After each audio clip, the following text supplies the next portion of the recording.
بسم اللہ الرحمن الرحیم۔ السلام علیکم ناظرین، وزیر اعلیٰ پنجاب سردار عثمان بزدار کی ہدایات پر عوامی مسائل کے حل اور ان سے آگاہی کے لیے سرکٹ ہاؤس فیصل آباد میں کھلی کچہری کا انعقاد کیا گیا، جس میں ڈویژنل کمشنر محمود جاوید بھٹی، ڈپٹی کمشنر محمد علی اور سی پی او اظہر اکرم نے شرکت کی اور موقع پر ہی افسران کو دادرسی کے حوالے سے احکامات جاری کیے۔ ہمارے ڈویژنل بیورو چیف میاں اعجاز اسلم کے مطابق additional deputy commissioner general Mian Aftab Ahmed, assistant commissioner Zoha Shakir, Nazia Mohal, Umar Daraz Gondal, Muhammad Aurangzeb, Khurram Shahzad Bhatti, Faisal Sultan, C E O health doctor Mushtaq Ahmed Sipra, C E O education Ali Ahmed Sayan, C E O waste management company Kashif Raza Awan, chief officer ضلع council Naeemullah Warraich, secretary R T A Zameer Hussain, deputy director social welfare Khalid Bashir, admin officer Riaz Hussain انجم، دیگر محکموں کے divisional و ضلعی اور police افسران کھلی کچہری میں موجود تھے۔ ڈویژنل کمشنر فیصل آباد محمود جاوید بھٹی کا کہنا تھا کہ وزیر اعلیٰ پنجاب سردار عثمان بزدار کی ہدایت پر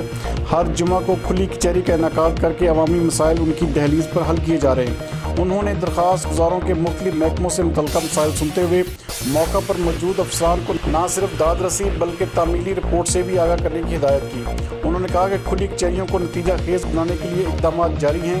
اس سلسلے میں محکموں کی کارکردگی کی کڑی مانیٹرنگ بھی کی جا رہی ہے۔ ان کا کہنا تھا کہ حکومت پنجاب کی ہدایات پر لوگوں کے مسائل سے آگاہی کے لیے اوپن ڈور پالیسی پر عمل درآمد بھی جاری ہے اور کھلی کچہری میں متعلقہ محکموں کے افسران کی موجودگی میں عوام سے رابطے کر کے ان کی شکایات و مسائل کو حل کرنے کے لیے موقع پر ہی اقدامات کیے جا رہے ہیں۔